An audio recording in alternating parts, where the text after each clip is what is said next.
What's up, everybody? Welcome to another episode of the Community Farm Alliance podcast. I'm your host for the Blackberry series. My name is Vaughn Barnes, and I have with me today Keith Griffith III of Being Together. Keith, tell me, how did the farm get started? All right, so the farm really got started back when I was about 11 or 12, and I was going through some like little personal things. Both my parents were incarcerated, and I was going through like a little mental health challenge because I was bouncing around from my grandma's and uncle's house. I really felt alone because, it's kind of tough when I'm like a young kid in middle school. And then my uncle ended up started doing beekeeping, and I really thought it was cool because I like being outside, and the beehive was like literally directly outside. So I used to just go out there and just watch the bees like work together, do their own thing. And one time the feeder, it was knocked out the hive. It was empty. Normally it's full, but it's empty. I guess the wind blew it out or something came by and knocked it out. And then I went over and grabbed it. And then when I showed my uncle it, he was like, "You in front of the beehives by yourself with nothing on?" And then I was like, pretty much. I mean, because I really think the bees would like really, they won't like attack you. I don't really think they try to like defend their hive if you're not messing with them. I thought they would only do it if you like mess with them. So kind of went in and then asked me if I already wanted to feed them. And then when I got to feeding them, my parents and my uncle, they really realized that beekeeping had a positive effect on me. And then they asked me if I wanted my first beehive. I got my first beehive, and now I'm here. So, how old were you when you went and just went to the beehive and like it wasn't a fear for you the way that you just made it? You described it. It wasn't a fear. You just went to the beehive to feed the bees. How old were you when you did that? I was probably like 11, I'll say that. Wow. But yeah, I didn't really have a fear because I didn't really think the bees could really mess with you before you even went out, like before you even touched their hive. If I was to ask my kid to go outside and she see a wood bee, she's gonna go crazy over a wood bee, not realizing a wood bee is really not trying to do nothing to you. You had honeybees around you, and you didn't think nothing of it. Just fearless, walked over, started feeding them, and then off went the journey of your love for beekeeping. That is amazing. And they was kind of be a colony at that time too, so they could have been more aggressive, really, but I guess they wasn't. Talk about that. What is the difference between the type of bees that you keep and the different bees out there? Like, what are some of the differences? Well, there's really a whole bunch of different like temperaments of bees. You got like Russian and Italians. Of course, you got like the Africanized honeybees. Those ones are the most aggressive ones. Right. They attack in bigger groups. Really, they'll follow you in further distances, and they're also smaller, quicker. So they're just really more aggressive. But the bees I got, I have a Russian hybrid queen, and then the rest of them are Italian bees. And Italian bees, they're pretty good for honey production, and they're also not as aggressive, but they're aggressive at like a normal state at the same time. And it's pretty good because the aggressive bees, I'm not gonna say like different bees are not aggressive or weaker, but aggressive bees, like, they already got that edge on them. They're pretty strong. Got you. Do you get to go under a microscope? Do you take something and look at the queen? Like, and I guess it's because you went to bees, but how do people know the difference between what a queen looks like versus what a worker bee looks like? What are some of the differences that you can just see? Right. So you got three different types of bees. The worker bees, they're all females. They're like this normal size bee, really. Those are the worker bees, and they're smaller. And then you got a male bee, which is a drone. The drones are like basically big dudes. They don't really do too much, but they're basically just big dudes at a hive, make sure everything is going good. Right. It's there. And then you got the queen. The queen is gonna be very large. It's gonna be a very large bee, and the abdomen actually gonna be like really long, and their color is kind of like darker. Well, a lot of things that beekeepers do and we're doing is they mark their queens. Beekeepers, like, they do a certain color every year. We just do our own color. We're doing like yellow, and the way we do it is it's like this little thing. Can't remember what it's called. It's called like a little cage, and you can like put it directly in the hive, and like it sections off where the queen is at. You can just mark her or anything, or you can be very gentle with her and like try to get her on your finger or your hand and everything, and then just mark her and put her right back in there. And does she know where to go at whenever you put the thing in the hive?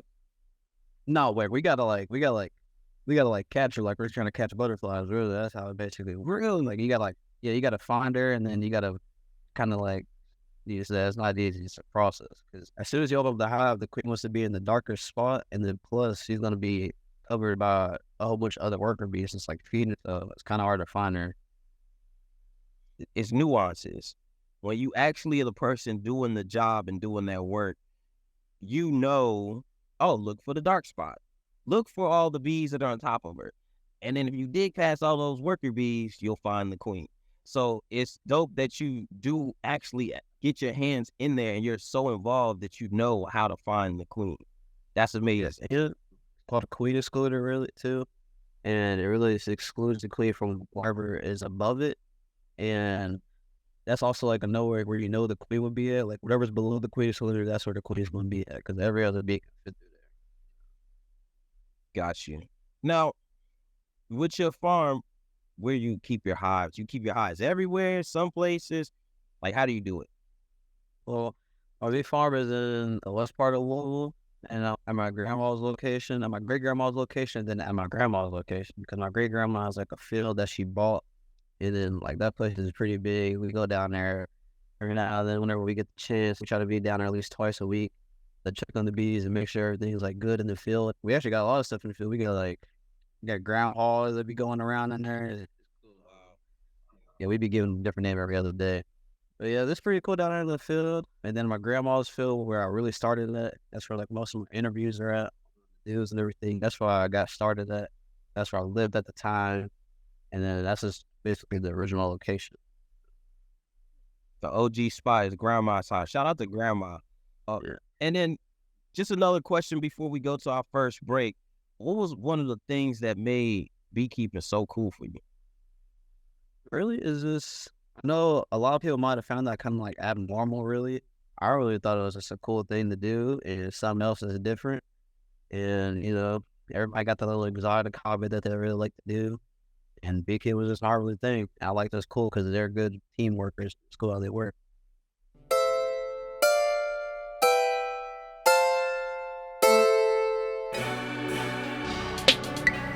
Kentucky Double Dollars, a program of Community Farm Alliance supporting Kentucky farmers and families with over $300,000 in nutrition benefits matched in 2021.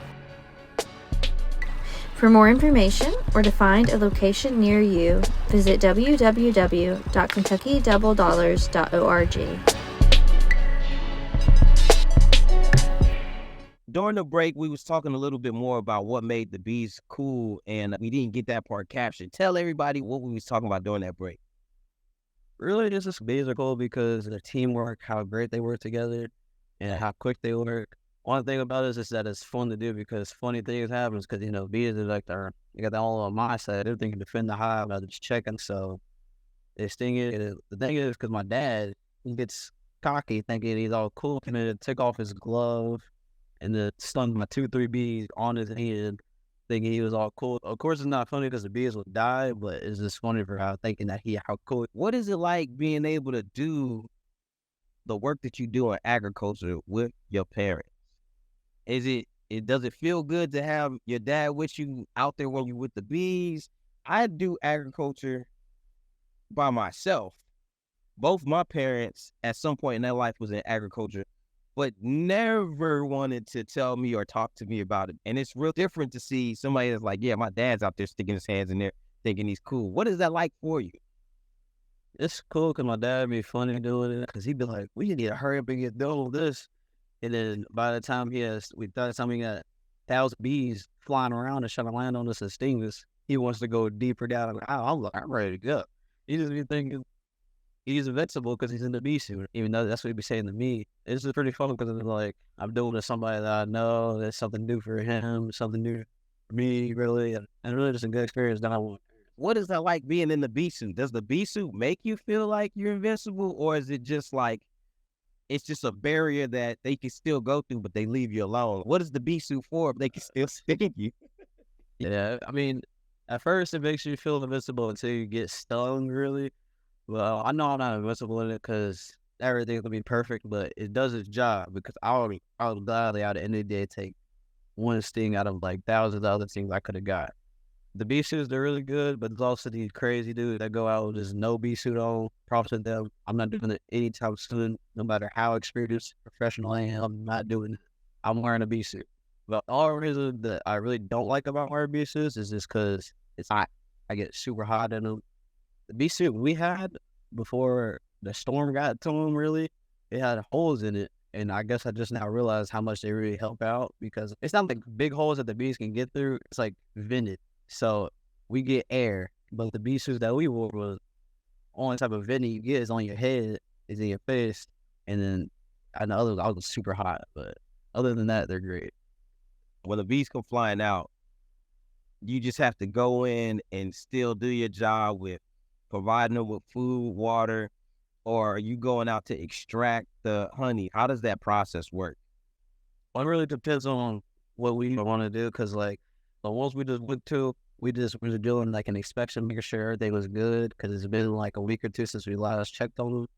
And then if we was to go again, we saw that they're doing all right on honey production. If they was like covered, that they had a whole bunch packed down, we'd either put another super on top of them right now, or we'd go over there and take some honey out. Well, normally how we first start off is we go to the hives and do like an inspection, really. And if we notice they are doing good on their honey production and they need more space, instead of adding a whole nother box on there, we would take out some frames with like these little things, and put in an empty one like this.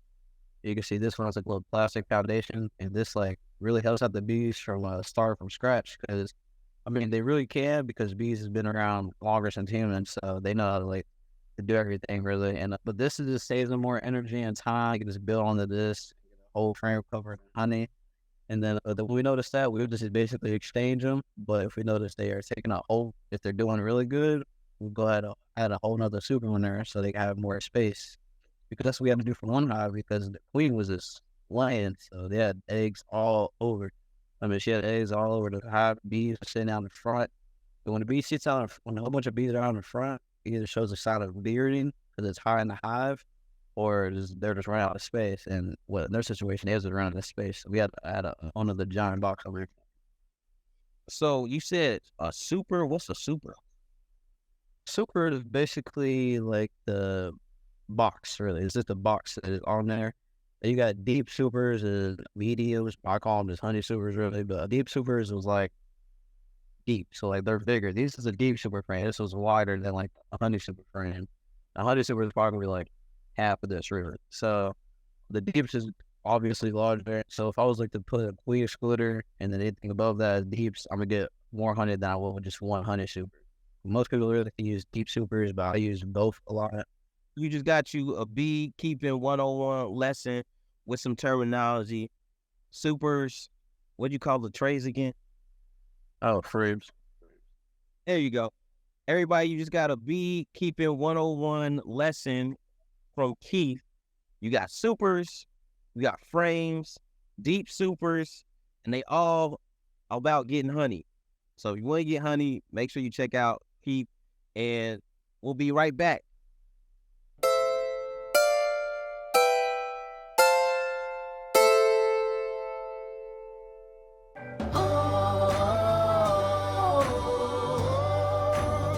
Did you know that CFA is a nonprofit organization that supports family farms, equity work, food access, and policy work across Kentucky?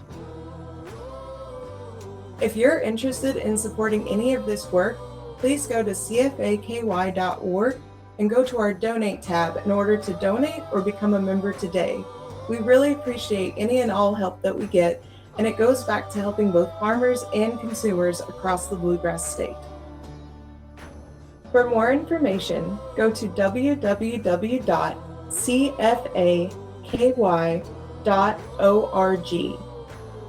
Once again, that's www.cfaky.org. Thank you. And now back to our show. And we are back. For the last segment, let's talk about the future of being together. Keith, tell us a little bit more about what you plan to do with the hives and the farm and everything that you got going on moving forward. All right, so what I plan to do with my hives and everything is, of course, to keep on extracting honey. You already know what the empty frame looks like. And actually has a full honey frame that we got from a hive right here. and this is what a honey frame will really look like when it's fully capped off. Cool thing about this frame is that it has like the wires in it, and the wires is basically what I was saying earlier about when a frame is basically has nothing on it. The bees make their own little thing on it. That's what this one is. So this one is basically made straight from scratch. And what I could do with that is everybody knows about like honeycomb, and then I can like cut it out, and I can make little squares for honeycomb, and I can put that in the jar or I can sell it myself. But for the future, my apiary is I want to win more awards, like the one that got right here. I dream big award. I want to win more awards. So whenever I go to, whenever I make brick and mortar, I want to have like a whole bunch of my awards in the store to show I want to win more awards, get my business out there. But in the future, I'm not gonna make beekeeping my only thing I'm gonna do. I'm gonna do other things. Like now, I'm starting to come up with a vending machine business. I think about getting some vending machines and placing them in places. I know that that's pretty good. And this is also some other things I can do. But also on the real estate, I really plan to do a whole bunch of it. But beekeeping, it's gonna stay with me forever. But it's not with my main number one thing. Gotcha. I remember seeing you a long time ago at, I think it was like right in 2020, it was at a farmer's market, and you had a book, man. What inspired the book? The book really inspired, actually got it right here. The book really inspired just again like my mental health, what was going on. It helped me get through it, and hopefully the people that read it and they was going through mental health, they probably came up with an idea or something that come do something themselves to help out their mental health problem that was going through. And what really inspired me to write it is to get my mental health and my story. And I really wanted to get it out to let people know what I did myself to like back myself through it. Now, I remember we talked at the Black Farmers Conference, and you guys were mentioning something about TV something, or like, can y'all talk a little bit about that? Can you talk a little bit about that now? Yeah. Well, on TV, of course, I really want to be on TV. You know, I like to be on the interviews, and we had a commercial going on. But now I actually have my own like little movie coming out, documentary. Be about like 30 minutes, I think. It's going to be supposed to be published like 2 months ago, I think. But I guess not. I guess I got to move it back. That's going to be coming out. I can't really say as of when it is, because I thought it was going to be published 2 months ago, but it's not. So, you know, I can't really say when, but I'm really hyped for that to come out. It's great. And I know everybody else is going to enjoy it. It's pretty cool. I love it. And are you doing any type of research or things involved with the bees and flowers and pollinating? Are you doing anything with that with any of these research farms that are out here? Or yeah, I like to go on I like to watch. There's like this guy. I like to watch my Instagram thing. His name is like Bee Cesar or something like that. He's like one of the people I was super crazy that goes there with no bees. And he loves doing it, and I like watching him. He gives a lot of like tips. He shows like what he does. He has like a whole field of beehives where he keeps his honey, and this is crazy how he does it. I want to be like him when I grow up. It is very cool. But you wouldn't be able to walk around with no bees yet? No, I'm doing. I want to be. That's the only other thing. All right. So, as you all know, this is the Blackberry series. Keith, I gotta ask this question. Hope you got an answer and you prepared. What berry best represents being together? Berry. Oh, you got a lot of berries. You got blueberries, raspberries, and everything. I'd probably say a blue raspberry. Really? Because Raspberry. Yeah, I like blue raspberries. Blueberry. What are you gonna call it? I really. I was like a blue raspberry. I've never seen a raspberry. What is that? Yeah, blueberry or like blackberry too. But you guys didn't know, but like berries are really good for bees because like it increases like the nectar flow and everything. And bees are like very like kind of like naturally attracted to berries, and it's just a really good thing for the bees. So any berry is good for the bees. So any berry good with the bees is good with me. A blue raspberry. Oh man, that's the best one. I've had people say elderberry. I've had people say gooseberry, strawberry, grape, but a blue raspberry that's gonna take the cake. I'm gonna have people Googling blue raspberry, like, man, what's a blue raspberry? I love it. I love it. If there's any advice that you would give to up and coming urban farmer, beekeeper, what would you say? Urban farmer, beekeeper. If anybody that came to you and said, "How'd you get started? I want to do just like you," what would you tell them? Just keep on doing. It's gonna keep on going. It's really gonna be a process. Bees are in their own world, or sometimes they're tough to handle with, because again, like whenever you go and mess with a beehive, you're basically entering their home. They're gonna want to defend it. So you really think and just keep on going. I don't want to tell you nothing else. Whatever you want to do, go through with it and stay supportive, stay positive about it, and don't let nobody tell you anything really different.